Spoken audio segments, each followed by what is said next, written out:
Hello friends, இந்த வீடியோவில் நம்ம டிஜிகட் பில்லிங் சாஃப்ட்வேரில் பார்கோடு எப்படி பிரிண்ட் பண்ணலாம் அப்படிங்கிறத பற்றி பார்ப்போம். பார்கோட் பிரிண்ட் பண்ணுறதுக்கு ரெண்டு டைப் ஆஃப் மெத்தட் இருக்கு. ஃபஸ்ட்டு டைப் என்ன அப்படிங்கிறத பார்க்கலாம். நான் இப்போது டிஜிகட் பில்லிங் சாஃப்ட்வேரை லாகின் பண்ணிக்கிறேன். ஸோ நம்ம பார்கோட் பிரிண்ட் பண்ணுறதுக்கு முன்னாடி இப்போ நம்ம பார்கோடு பிரிண்டர் வச்சுருக்கலாம், இல்லை A4 லேசர் பிரிண்டர் வச்சுருக்கலாம். நம்ம பிரிண்டர் டைப்பை பொறுத்து நம்ம பார்கோடு செட்டிங்ஸை ஃபஸ்ட்டு செட் பண்ணிக்கணும். அதுக்கு நீங்கள் என்ன பண்ணீங்கன்னா மாஸ்டர்ஸில் போயிட்டு பார்கோட் செட்டிங்ஸில் இங்கேயே நம்ம டிஃபால்ட்டாக A4க்கு எப்படி செட் பண்ணணும், 3 லேபிள்ஸ்க்கு அதாவது ரோல் பேப்பருக்கு எப்படி செட் பண்ணணும் அப்படிங்கிறதையும் கொடுத்துருக்கோம். ஸோ டிஃபால்ட் செட்டிங்ஸ் பார்த்தீங்கன்னா ஒரு ரோவில் மொத்தம் 3 லேபிள்ஸ் வர மாதிரி ஒரு செட்டப்பை நம்ம இதில் செட்டிங்ஸ் பண்ணியிருக்கோம். ஃபார் எக்ஸாம்பிள் இதெல்லாம் சூப்பர் மார்க்கெட்டு இந்த மாதிரி இடத்துல எடுக்கக்கூடிய பார்கோட் பார்த்தீங்கன்னா ஒரு ரோவில் 3 லேபிள்ஸ் இருக்கும். அதுக்கான செட்டிங்ஸ் டிஃபால்ட்டாக இருக்குது. மோஸ்ட்லி இது சூப்பர் மார்க்கெட்டுக்கு போதுமான அளவுக்கு இருக்கும். ஸோ இப்போ டெக்ஸ்டைல் இந்த மாதிரி செக்மெண்ட்டாக இருந்தால் கூட இதையும் யூஸ் பண்ணலாம். சப்போஸ் இது தேவையில்லைன்னா நீங்கள் கஸ்டமைஸ்டாக இதுக்கான செட்டிங்ஸை இது பண்ண முடியும் நம்ம. ஸோ நெக்ஸ்ட் நம்ம ரீட்டைல் பில்லிங் ஸ்க்ரீனுக்கு போயிடுவோம். இந்த ரீட்டைல் பில்லிங் ஸ்க்ரீனில் பார்த்தீங்கன்னா நீங்கள் ஃபஸ்ட்டு பார்கோடு எடுக்கிறதுக்கு என்னென்ன ப்ராடக்ட்ஸ் பார்கோடு எடுக்க போகிறீங்களோ அதெல்லாம் ஃபஸ்ட்டு செலக்ட் பண்ணிக்கணும்.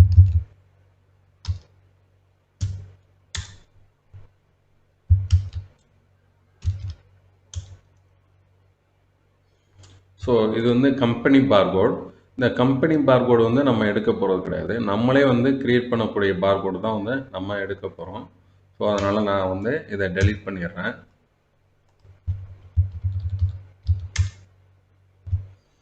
இப்போது இது ரெண்டுக்குமே நம்ம இப்போ பார்கோட்ஸ் எடுப்போம். ஃபார் எக்ஸாம்பிள் இந்த டாபர் ஆல்மண்ட் ஆயில் மொத்தம்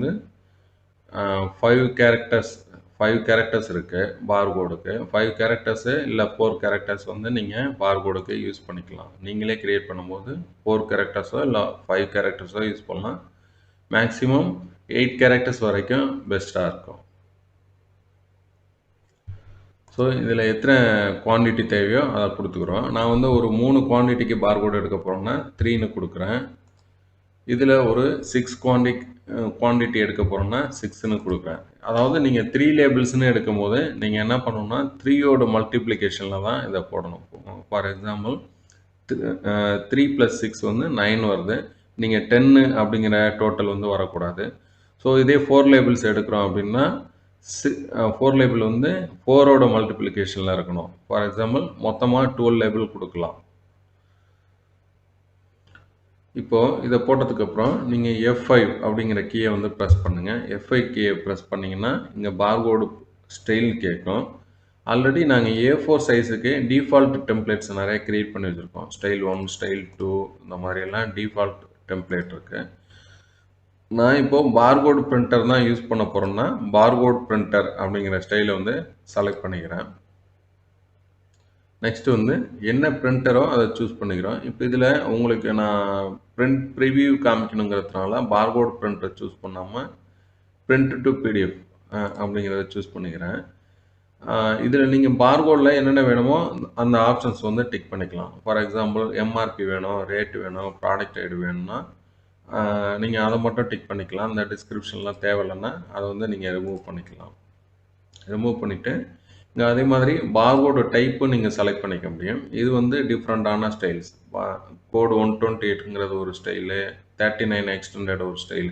ஸோ இந்த மாதிரி நீங்கள் பார்கோடுக்கான ஸ்டைல்ஸும் செலக்ட் பண்ணிக்க முடியும்.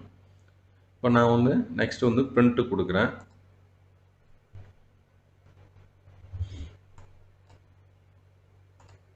ஸோ பிரிண்ட்டு கொடுக்கும்போது சேவ் கேட்குது. ஏன்னா நம்ம டைரெக்டாக பிரிண்டருக்கு கொடுக்காம சேவ் பண்ணுற மாதிரி ஆப்ஷன்ஸ் செலக்ட் பண்ணியிருக்கோம்.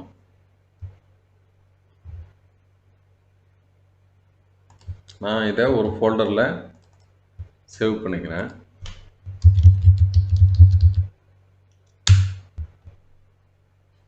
இப்போது இது பிரிண்ட் ஆகிடுச்சு. ஸோ இப்போ இதே நீங்கள் பிரிண்டர் கனெக்ட் பண்ணியிருந்தீங்கன்னா அந்த பிரிண்டருக்கு டைரெக்டாக இது பிரிண்ட் ஆகிடும்.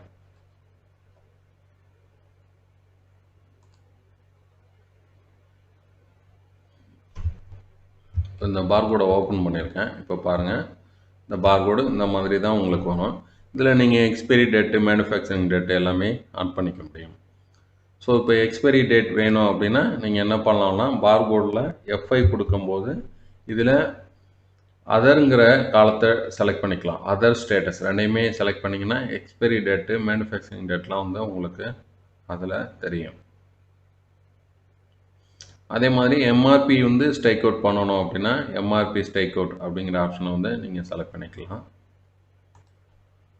நீங்கள் ஆல்ரெடி லேசர் பிரிண்டர் வச்சுருந்தீங்கன்னா நீங்கள் பார்கோடு பிரிண்டரே வாங்க தேவையில்ல. அந்த லேசர் பிரிண்டருக்குன்னே ஒரு ஸ்டிக்கர் பேப்பர்ஸ் இருக்குது. அது அமேசான்லேயே இல்லை நீங்கள் வெளியிலேயே வந்து வாங்கிக்க முடியும். நோவா ஜெட் அப்படின்னு இருக்கு. அதுலேயே நோவா ஜெட் 65 லேபிள்ஸ், 56 லேபிள்ஸ்னு லேபிள்ஸ் வந்து பிரித்து ஒட்டுற மாதிரி A4 ஷீட்லேயே வந்துடும். ஸோ அந்த மாதிரி லேபிள்ஸ் நீங்கள் வாங்கியிருந்தீங்கன்னா அதுவுமே நம்ம வந்து பார்கோடு எடுக்கலாம். அது எப்படிங்கிறத இங்கே காமிக்கிறேன்.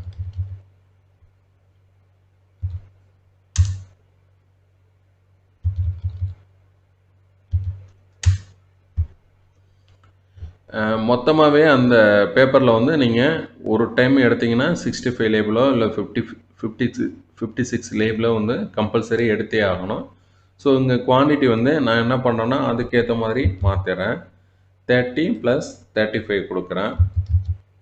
ஆல்ரெடி சாஃப்ட்வேரில் இருக்கிற டெம்ப்ளேட்டே போதும் அப்படின்னா எஃப்ஐ கொடுத்தீங்கன்னா நீங்கள் வந்து இதில் வந்து பார்கோடு பிரிண்டருக்கு பதிலாக ஸ்டைல் 1, ஸ்டைல் 2, ஸ்டைல் 3 ஏதாவது ஒன்று செலக்ட் பண்ணிக்கலாம். இப்போ ஸ்டைல் 1 செலக்ட் பண்ணிவிட்டு நீங்கள் பிரிண்ட்னு கொடுத்தீங்கன்னா ஆல்ரெடி ஒரு டெம்ப்ளேட் இருக்கும் இதில் டிஃபால்ட்டாக A4க்கு. அந்த டெம்ப்ளேட்டு பார்த்தீங்கன்னா 65 லேபிள்ஸுக்கு ரெடி பண்ணி வச்சுருக்கோம். ஸோ அது வந்து பிரிண்ட் ஆகிடும். இப்போ பிரிண்ட்னு கொடுத்தீங்கன்னா இது வந்து சேவ் கேட்குது.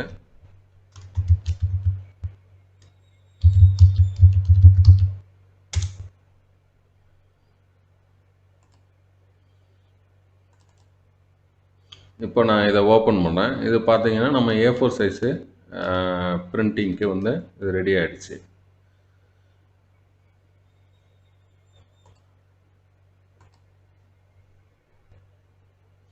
ஸோ இப்போ A4 பேப்பர்லேயே நீங்கள் கஸ்டமைஸ்டாக பிரிண்ட் வேணும் அப்படின்னு திங்க் பண்ணீங்க அப்படின்னா நீங்களே வந்து உங்களுக்கு ஏற்ற மாதிரி நீங்கள் ரெடி பண்ணிக்கணும் அப்படின்னா மாஸ்டர்ஸில் போயிட்டு அதே மாதிரி பார்கோட் செட்டிங்ஸில் இங்கே மேலே A4 செட்டிங்ஸ் இருக்கு இல்லையா, இதில் என்ன சைஸ் கொடுத்துருக்குமோ அதை அப்படியே இங்கே கீழே வந்து அப்ளை பண்ணணும்.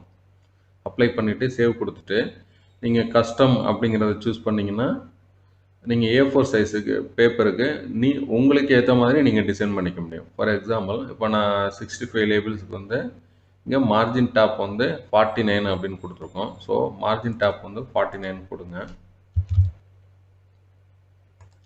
மார்ஜின் லெஃப்ட்டு 30 கொடுக்குறேன். டாப் கேப் வந்து 83ன்னு கொடுக்குறேன்.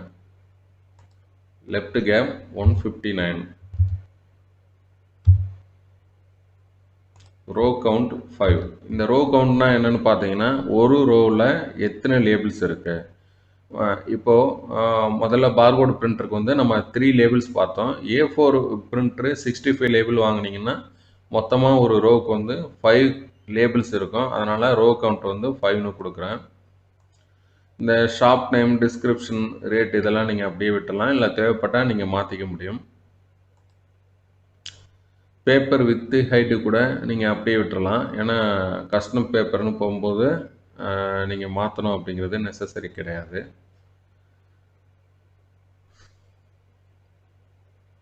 சேவ் கொடுத்துட்டிங்கன்னா இது வந்து சேவ் ஆகிடும்.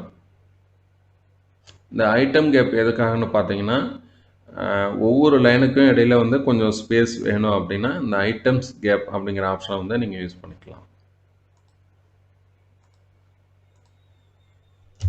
இப்போ மறுபடியும் நான் ஒரு ப்ராடக்டை போடுறேன்.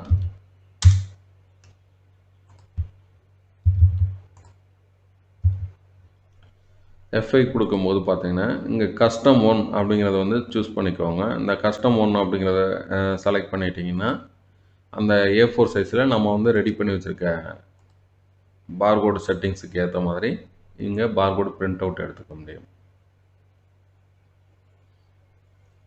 நெக்ஸ்ட் வந்து பிரிண்ட்டு கொடுங்க.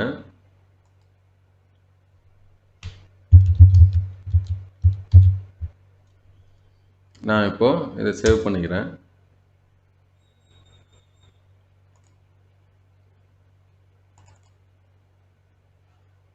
இப்போ பாருங்க. இது வந்து நமக்கு ஏத்த மாதிரி நம்மளே வந்து டிசைன் பண்ணியிருக்கோம். இதே மாதிரி நீங்க வந்து வேற லேபிள்ஸ்க்கும் வேணாலும் அந்த மாஸ்டர்ல பார்கோட் செட்டிங்ஸை வந்து மாத்திட்டு பிரிண்ட் அவுட் எடுக்க முடியும்.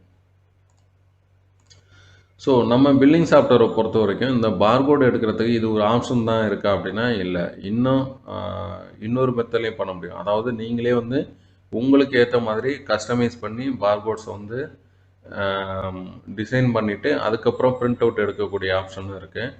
அது வந்து நெக்ஸ்ட் வீடியோவில் நம்ம பார்க்கலாம். பார்கோடு பிரிண்ட் எப்படி எடுக்கிறது அப்படிங்கிறது உங்களுக்கு புரிஞ்சிருக்கும்னு நினைக்கிறேன். ஸோ நெக்ஸ்ட் வீடியோவில் நம்ம பார்கோடு வந்து இன்னொரு மெத்தடில் டிஜிகார்ட் பில்லிங் சாஃப்ட்வேரில் வந்து எப்படி எடுக்கிறதுங்கிறத பற்றி பார்ப்போம். தேங்க்யூ.